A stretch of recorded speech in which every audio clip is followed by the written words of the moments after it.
வணக்கம் friends. Okay, இப்போ time பார்த்தீங்கன்னா 10:30 ஆகிப்போச்சு. அதாவது இந்த வண்டியில் நான் பார்த்தீங்கன்னா இங்கே வாங்க, நைட்டே சொல்லிட்டு போனவங்கக்கிட்ட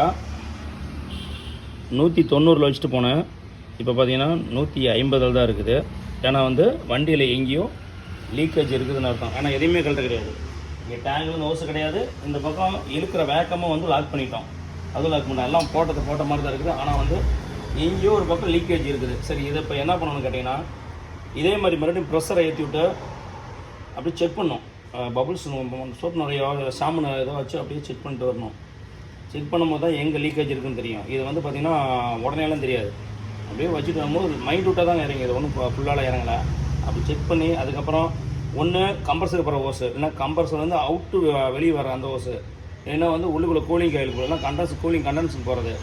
இந்த மாதிரி ஒரு 4 லைனை மட்டும் கரெக்டாக செக் பண்ணி எடுத்தோம்னா ஒன்று ஓஸ் மாற்றுற மாதிரி வரும், இல்லைனா ஓரிங் மாற்றுற மாதிரி வரும், இல்லைனா அந்த ஏசி டாப்அப் பண்ணுற மாதிரிலாம் அந்த பின்னு மாற்றுற மாதிரி வரும்.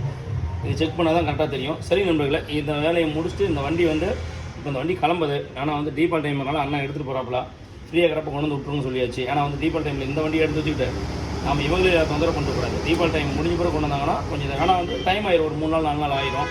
ஆனால் அந்த மைண்ட் செக் பண்ணுறதுக்கு. சரி நண்பர்களே, அடுத்த வீடியோ போடுறேன். இந்த வண்டி வேலை செஞ்சுட்டு நன்றி.